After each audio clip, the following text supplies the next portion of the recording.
જસદણ તાલુકાના વિછિયા નજીક આવેલા ફૂલજર ગામમાં લોકોની સુખાકારી અને ખેડૂતોની વાડીઓને પૂરતું સિંચાઈ પાણી મળી રહે તે હેતુથી રૂપિયા 28 લાખના ખર્ચે બનાવવામાં આવેલા ચેકડેમમાં મોટા પાયે ભ્રષ્ટાચારના આક્ષેપો સામે આવ્યા છે। ખેડૂતોનું કહેવું છે કે 7 મીટર ઊંચો ચેકડેમ બનાવવાનો હતો, પરંતુ નબળી કામગીરીને કારણે માત્ર 2 મીટર જેટલો જ ડેમ ઊભો કરવામાં આવ્યો છે। સમગ્ર ચેકડેમમાં માટીના ઢગલા અને બાવળના ઝાડ ઝાંખર દેખાઈ રહ્યા છે, જેના કારણે ડેમ બેકાર બન્યો છે। આ મુદ્દે આજુબાજુની વાડીઓના ખેડૂતો એકત્રિત થઈને ચેકડેમની ગુણવત્તા સામે પણ વિરોધ નોંધાવ્યો છે। ખેડૂતોનો આરોપ છે કે રૂપિયા 28 લાખના બજેટમાંથી માત્ર 8 થી 10 લાખ જેટલો ખર્ચ થયો હોય તેવું લાગી રહ્યું છે અને આ ડેમથી ખેડૂતોને કોઈ લાભ મળ્યો નથી।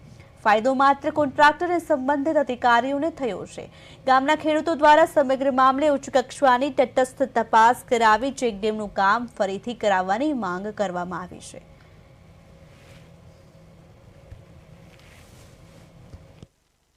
આ ચેકડેમની અંદર મોટો ભ્રષ્ટાચાર છે। જ્યારે આ ચેકડેમની રકમ 28 લાખ રૂપિયા હોય અને 7 મીટર એની ઊંચા હોય, પણ હાલ અત્યારે તમે જુઓ કે આ ચેકડેમ બની ગયું, કોન્ટ્રાક્ટરો ભાગી ગયા, માત્ર ને માત્ર 2 મીટર જેવી ઊંચાઈ છે અને આની અંદર 28 લાખમાંથી માત્ર 7 થી 8 લાખ રૂપિયા વાપર્યો એવું લાગે છે। એક બાજુ ભાજપ સરકાર એમ કહે છે કે અમે ક્યાંય ભ્રષ્ટાચાર કરતા નથી, પણ ખરેખર આવા ડેમ બનતા હોય ત્યારે હજારો ખેડૂતોને આ પાણીનો ફાયદો મળતો હોય, પશુ પક્ષીને ફાયદો મળતો હોય। આ ચેકડેમથી એક પણ ખેડૂતને ફાયદો નથી, કારણ કે મોટો ભ્રષ્ટાચાર થયો। આમાં મોટા તિરાડ રહી ગયા છે, પાણી લીકેજ થાય, ક્યાંય પણ લેવલિંગ નથી। જ્યારે કોન્ટ્રાક્ટરોને એવું પૂછવામાં આવ્યું કે એમને નકશા બતાવો, કઈ પ્રકારનું કામ છે, કેટલી રકમ છે, ત્યારે કોન્ટ્રાક્ટરે એવું કીધું કે અમને જેમ સાહેબે કીધું